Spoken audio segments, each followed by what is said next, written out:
Oke guys, welcome back to Daily Charting with Toshi, di mana kita akan daily chart your favorite cryptocurrencies. Oke, dalam 24 jam terakhir, cryptocurrency market meningkat sebesar 1,54%. Dengan total market cap mencapai di 1,18 triliun US dollars. Dan peningkatan Bitcoin dominan sebesar 0,13% dan juga volume yang meningkat sebesar 13,43% dalam 24 jam terakhir. Untuk Bitcoin sendiri kita bisa lihat terjadi rally yang cukup signifikan sebesar 1,9% dalam 24 jam terakhir. Dan sekarang trading di angka 29.705 ya. Jadi artinya apa? PR untuk daily close di atas dari MA20 berhasil ya, which is really good ya. Untuk Ethereum terjadi juga peningkatan sebesar 1,46% di angka 1853. Lalu untuk BNB terjadi peningkatan sebesar kurang lebih 1% di angka 244,18. Untuk XRP terjadi peningkatan sebesar 2,93% di angka 63 sen. Lalu untuk Dogecoin terjadi peningkatan sebesar 1,63% di angka 0,074. Lalu untuk Cardano terjadi peningkatan sebesar 2,17% di angka 29 sen. Untuk Solana dia ini masuknya nyaris ke pump ya, udah 5%-an. Dia meningkat sebesar 5,21% di angka $24 lebih 25 sen. Dan yang terakhir untuk Tron dia malah lanjut koreksi sebesar 0,41% di angka 0,076. Jadi kurang lebih seperti itu untuk hari ini ya. Secara overview-nya selanjutnya kita akan geser ke Economic Calendar. Tetapi sebelum kita masuk ke Economic Calendar, kita akan dengar dulu pesan-pesan dari sponsor kita pada hari ini. Oke, today's video is brought to you by BingX, di mana BingX ini adalah tentunya salah satu cryptocurrency exchanger yang sudah tidak asing lagi namanya, ya. Apa saja yang kita bisa lakukan di sini? Buat kita yang masih newbie, ya kita bisa melakukan pembelian kripto secara cepat dan accessible dengan menggunakan buy crypto. Dan buat lo yang mungkin sudah biasa pengen akumulasi secara TA bisa lakukan dengan di sini ya, spot. Dan juga kita bisa melakukan di sini derivatives trading, ada perpetual futures, ada juga standard futures. Dan buat lo nih, mungkin yang merasa bahwa aduh, gue udah coba ya belajar TA, udah belajar sini, beli buku ini, beli buku itu, tapi masih belum bisa juga. Tapi pengen profit dari cryptocurrency market, bisa melakukan copy trade juga di sini. Atau kebalikan juga, buat lo yang ngerasa bahwa trading manual lo bagus banget, lo bisa pertimbangkan juga untuk di copy trade-nya dan tentunya bagi hasil ya. Nah, selain dari itu juga buat lo yang pengen great trading bisa lakukan di sini. Dan yang gak main-main adalah new user reward dari BingX. Luar biasa ya, 5.125 USDT siap untuk dibagikan bagi lo yang ingin ya. Nah, di sini untuk KYC saja lo bisa mendapatkan $20 dan seterusnya ya. Ada juga sampai 5.000 USDT trial fund yang lo bisa pakai ya. Dan selain itu juga BingX Indonesia sedang mengadakan Trade to Win campaign, di mana kita bisa memenangkan MacBook Air 2023, iPhone Pro Max dan banyak lagi ya. Bagaimana cara ikutannya kita bahas di sini. Jadi apa saja yang kita bisa menangkan? Kita bisa menang bonus, token, rebate voucher dan physical items. Nah, physical items yang paling jadi apa ya? Hadiah paling besarnya adalah MacBook Air 2023 ya. Nah, ini cara bekerjanya gimana? Yang pertama adalah ini berlangsung dari tanggal 17 Juli sampai tanggal 15 Agustus. Jadi waktunya masih cukup panjang ya. Dan untuk partisipan yang eligible ini hanya yang menggunakan link referral gue di bawah ya, karena ini dengan specific channel. Jadi kalau lu lu daftar sendiri nggak bisa ya. Nah, selain itu juga di sini ya untuk penghitungan volume itu principal dikali leverage. Jadi bukan lu harus masukin berapa duit, tapi berapa besar juga leverage yang lu pakai akan ngaruh juga ya. Di sini kita bisa memenangkan up to 9 rewards in total ya. Jadi bisa dibilang cukup banyak ya. Dan untuk perhitungan dari semuanya mulai dari si trial fund dan lain-lain bisa kita baca dengan detail di sini. Buat lo yang tertarik bisa pause dulu. Kalau lo sudah setuju semua bisa ikutan. Oke, dan sekarang kita masuk ke Economic Calendar. Untuk hari ini tanggal 9 Agustus hari Rabu ya, akan keluar satu data penting dari US, yaitu adalah crude oil inventories. Untuk ini seingat gua harapannya adalah dia lebih rendah daripada ekspektasi supaya indeks dolar bisa melemah ya. Oke, nah untuk besok ini sangat penting menurut gua ya. Untuk besok itu kita akan keluar data core CPI, CPI dan juga initial jobless claim. Ini literally adalah kebijakan-kebijakan ya atau data-data yang akan mempengaruhi sekali kebijakan dari the Feds ya, karena the Feds biasanya dia melihat dua hal ya.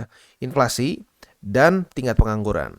Kalau tingkat pengangguran meningkat, ya ini alias initial jobless claim meningkat dan CPI turun, itu bisa menunjukkan bahwa the Fed akan semakin mendekati ke ya nggak usah QE dulu lah, ya mendekati ke untuk stop peningkatan interest rate gitu, ya. Selanjutnya kita akan geser ke news, dan news ini ngomongin soal Bitcoin ETF. Dimana kita tahu di tahun ini banyak sekali investment firms ya yang mengajukan Bitcoin ETF seperti BlackRock, Invesco, ada Valkyrie, ada ARK Invest, dan banyak lagi. Nah, beberapa expert menyatakan bahwa ini bukan permasalahan apakah akan di-approve atau tidak, tapi pertanyaan adalah kapan akan di-approve gitu ya. Nah, jadi salah satu expertnya adalah yang ngomong seperti itu, Mike Novogratz, dan bahkan bukan cuma Mike Novogratz saja. Kalau orang bilang kan, Mike Novogratz mah mungkin dia hanya ya memang expert di kripto, tapi bukan di traditional finance ya. Padahal nggak juga sebenarnya. Setahu gue sih Mike Novogratz itu awalnya dari traditional finance. Nah, tetapi ada juga expert lain, contohnya adalah salah satunya si ini, Eric Balchunas ya. Dia adalah Bloomberg Senior ETF Analyst. Jadi spesifik analis untuk ETF ya. Dia menyatakan juga bahwa ya lagi-lagi kemungkinan besar akan di-approve ya. Jadi menurut dia according to earnings dari BlackRock ini akan bagus begitu hasilnya ya. Jadi kurang lebih seperti itu. Semoga saja ya tahun ini kita akan bisa mendapatkan banyak surprise dari SEC yang kali ini mungkin akan membantu peningkatan kripto dengan approval dari Bitcoin ETF. Dan sebenarnya secara kebijakan dia walaupun konyol ya, gue nggak setuju dengan kebijakan SEC nih, si Gary Gensler. Tapi dengan kebijakannya sekarang yang kesannya membuat hanya Bitcoin saja yang tidak tidak termasuk dalam bukan komoditas, tapi tidak termasuk dalam bentuk sekuritas. Nah, jadi harusnya tidak bertabrakan kalau dia meng-approve Bitcoin ETF gitu ya. Tapi ya lagi-lagi sih gue berharapnya tetap si Gary Gensler dipecat ya, diganti sama yang lain. Oke, selanjutnya kita akan masuk ke analisa di Twitter. Ini kita ngomongin salah satu teori ini ya, salah satu analisa dari apa ini ya? Ya bisa dibilang crypto influencer mungkin ya. Nah, dia menyatakan bahwa kemungkinan besar akan play out seperti ini. Nah, jadi kalau kita lihat ini sebenarnya simple sih, trend line ya, trend line aja, dan dia mencoba untuk melihat membagi menjadi 3 bagian gitu dari cycle kemarin, mirip-mirip seperti cycle kemarin lah, kasar seperti itu ya. Nah, jadi intinya dari trend line sebelumnya menurut dia ini akan bisa kena peaknya itu di sekitar 200 ribuan di sini ya. Dan udah gitu dikasih kurang lebih waktu setahun untuk ngebottom di 2026 begitu menurut dia ya. Pasti nggak seperti ini ya, menurut gua nggak bisa ada yang percis pasti seperti apa ya. Jadi kita harus lihat nanti pada faktanya seperti apa, nanti dia play outnya benar-benar seperti itu atau tidak. Dan kalau gue pribadi sih ingin sedikit memasukkan ini ya, ada probability seperti di sini ya. Jadi dia rally 45.000 sama 50.000, udah gitu kena resesi gitu. Kalau sampai kena resesi ya drop lagi ke channel bawah sini begitu. Jadi ada probability seperti itu juga, karena seperti yang sudah dikatakan oleh si Jerome Powell ya, ada kemungkinan Amerika masuk ke resesi begitu. Oke, sekarang kita akan masuk ke TA kita yang seperti biasa kita bisa di sini ya. Dan kali ini benar-benar sesuai harapan. Kita lihat weeknya mencapai ke 30.181 ya, luar biasa. Jadi dia PR-nya berhasil dia selesaikan, dan kita bisa di sini dia tidak membuat suatu lower high lagi. Kemarin kan lower high-nya di sini nih, di sekitar 29.700 something ya. Di sini sedikit di atas 29.737. Jadi arguably tidak membuat suatu lower high walaupun super tipis ya. Nah, sekarang ya PR dari Bitcoin kan sudah berhasil dilakukan nih. Reclaim sama 20, bahkan dia berhasil juga mereclaim 29.429. Nah, sekarang PR baru untuk Bitcoin adalah bertahan di atas dari 29.429. Reclaim udah gitu bertahan. Nah, jadi kalau mau retest beberapa kali oke lah ya. Tapi yang penting jangan sampai jebol lagi ke bawah gitu. Karena bisa menaklukkan EMA 20 bagus nih. Terakhir kali kalau kita di sini ya, retest jebol. Retest enggak di sini enggak ya. Retest jebol. Nah, kali ini ya retest tapi berhasil di reclaim. That's good ya. Nah, semoga saja di sini mulai menjadi satu pertanda untuk Bitcoin mulai bisa pump lagi ke atas. Karena bisa dibilang 28.500-an sudah di retest kemarin ya. Jadi mungkin ini sudah persiapan untuk rally lagi atau maybe pump, we don't know ya. Tetapi yang pasti yang kita bisa lakukan adalah akumulasi secara berkala begitu ya. Oke, untuk daily-nya seperti itu PR-nya. Untuk weekly kita coba cek ya, bull spot band-nya ada perubahan nggak sedikit ya. Untuk bull spot band ada sedikit perubahan ya, jadi 28.657. Kemarin tuh 28.600 bawah lah ya, sekarang naik sedikit. Tapi nggak terlalu signifikan ya. Nah, tapi intinya apa? Sudah terjadi retest nih. Apakah kita akan mengalami pump atau enggak? Karena sebelum-sebelumnya kalau kita di sini dia retest ya. Retest di sini ya. Lalu retest di sini itu pump mudahnya. Jadi let's hope bisa tembus 32.000. Jadi kurang lebih seperti itu untuk Bitcoin secara di weekly maupun di daily ya. Nah, selanjutnya kita akan geser ke indeks dolar. Untuk indeks dolar ini hari apa ya? Ini masih open ya. Ini hari Rabu ya, Rabu. Oke. Nah, untuk sekarang kita bisa di sini dia sayangnya daily close di atas dari EMA50 dan di atas dari 102,13 lagi ya. Nah, semoga dia ke-reject oleh struktur baru di sini ya di 102,58. Kita ambil di sini lah ya, 102,58. Nah, semoga dia ke-reject. Ini reject 1, reject 2 dan mulai bisa daily close di bawah lagi dari EMA50 dan 102,13. Sekali lagi, alasannya kenapa? Karena secara overallnya apabila indeks dolar menguat, risk on asset cenderung melemah ya. Contoh seperti di sini. Di sini ya.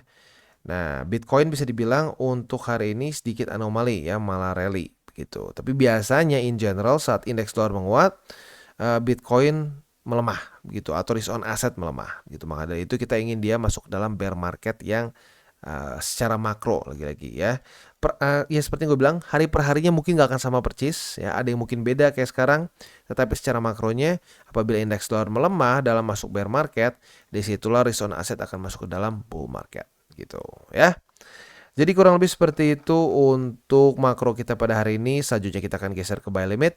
Tetapi sebelum kita masuk ke buy limit, seperti biasa gue akan disclaimer dulu bahwa semua konten dari Toshi Crypto Indonesia ini bukanlah financial advice. Ini semua bentuknya adalah edukasi ya. Lalu bagaimana cara untuk mendukung TCI? Ada banyak caranya. Lo bisa like our video, bisa share our video, atau juga bisa menggunakan link referral kita di bawah ya. Dan buat lo sedang mencari-cari hardware wallet, bisa pertimbangkan untuk beli di Encrypt. Karena Encrypt ini adalah authorized reseller dari berbagai macam brand yang ada di sini dan free shipping ke seluruh Indonesia ya. Oke, selanjutnya kita akan masuk ke buy limit.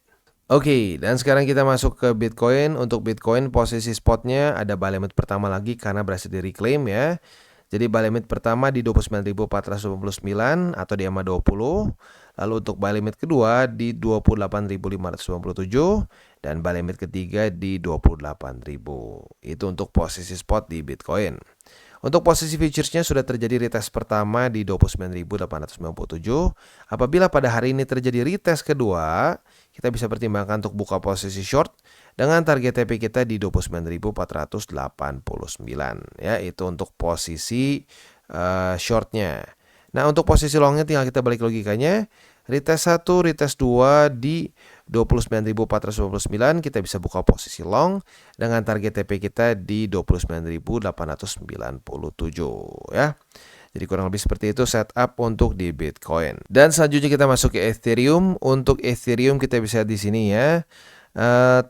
Untuk posisi spot masih belum ada perubahan ya. Buy limit kedua masih di EMA 200 atau di 1780. Buy limit ketiga di 1705. Nah, untuk posisi futuresnya kita sudah dapatkan posisi short kemungkinan besar di sini ya, karena sudah terjadi retest 1, retest 2 di EMA 20 sebagai resisten ya. Nah, target TP untuk posisi short kita di mana? Kita bisa pertimbangkan di sini ya. Jadi target TP-nya bisa dipertimbangkan di 1827, itu adalah target TP yang lebih konservatif. Untuk yang lebih agresif, target TP-nya boleh pertimbangkan di EMA 200 daily. Untuk Solana kita bisa di sini dia berhasil reclaim EMA 20 dan juga $23 lebih 47 sen sebagai belum di retest sebagai support tapi sudah reclaim ya. Maka dari itu ada sedikit perubahan. Buy limit pertama jadi di EMA 20 yaitu di $23 lebih 98 sen. buy limit kedua di $23 lebih 47 sen, dan buy limit ketiga di MA50 di $22 lebih 13 sen ya. Itu untuk posisi spotnya. Untuk posisi futuresnya sayangnya untuk posisi short kita kena cut loss di sini ya. Ya sudah. Kadang-kadang kena cut loss, kadang-kadang profit. Ya, lagi-lagi itu dia trading futures. Nah, untuk price range baru ini, maka apabila terjadi retest 1, retest 2 di MA20 sebagai support, kita bisa buka posisi long dengan target TP kita di $25 lebih 90 sen. Tetapi kalau seandainya dia gagal mempertahankan MA20 jebol ke bawah, retest 1, retest 2 di MA20 sebagai resisten, kita bisa buka posisi short dengan target TP di $23 lebih 47 sen ya. Jadi kurang lebih seperti itu setup untuk di Solana. Dan sekarang kita masuk ke XRP. Untuk XRP sayangnya kita bisa lihat di sini ya. Kita nggak dapat retest kedua di MA50 ya, jadi nggak dapat posisi long. Tapi untuk posisi spotnya, buat lo yang sudah akumulasi kemarin di buy limit ketiga, harusnya sekarang sudah dalam keadaan profit ya. Jadi buat sekarang yang masih aktif bisa dibilang adalah buy limit kita geser ya, buy limit kedua sekarang jadi di MA50 karena sudah cukup jauh ya. Dan buy limit ketiga di 59 sen. Ya, itu untuk posisi spot di XRP. Untuk posisi futuresnya seperti yang gue bahas tadi, kita nggak dapat posisi long sayangnya ya. Untuk sekarang yang mungkin lebih dekat adalah posisi short apabila terjadi retest 1, retest 2 di MA20 atau di 69 sen sebagai resisten. Kita bisa buka posisi short dengan target TP kita di MA50. Dan sekarang kita masuk ke BNB, dan untuk BNB posisi long kita sudah kena target TP. Konservatif maupun agresif kena ya. Buat yang konservatif kena target TP di sini berarti profit sebesar 1,66%, buat yang agresif 2,42%. Not bad at all ya. Nah, untuk posisi spotnya masih sama seperti kemarin ya. Buy limit ke 1 itu di MA20 atau MA50 karena sekarang sedang samaan ya. Untuk buy limit kedua di 240,2 di sini, dan buy limit ketiga di 230,8 ya. Untuk posisi futures, posisi long sudah tadi kita bahas ya, sudah kena target TP. Apabila pada hari ini terjadi retest kedua di 247,7, kita bisa buka posisi short dengan target TP di MA20 atau di MA50 ya.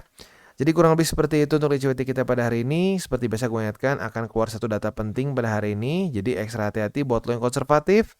Mungkin sebelum jam segini kalau belum kena target TP bisa TP manual. Oke guys, jadi itu adalah akhir dari segmen DCWT kita pada hari ini. Dan jangan lupa bagi kalian yang merasakan manfaat dari segmen ini, jangan lupa untuk share ke teman-teman kalian. Dan apabila lu pengen mensupport channel kita ya TCI, jangan lupa untuk menggunakan link referral kita di bawah.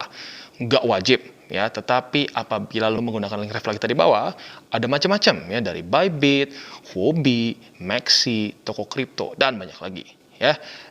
Walaupun nggak wajib, tapi kalau menggunakan link referral kita, lo secara langsung membantu perkembangan dari TCI. Dan satu lagi, jangan lupa juga untuk join Telegram group kita, di mana kita bisa ngobrol-ngobrol santai mengenai dunia cryptocurrency secara dua arah. So, jangan lupa untuk like, subscribe, click the bell icon, and see you on the next video.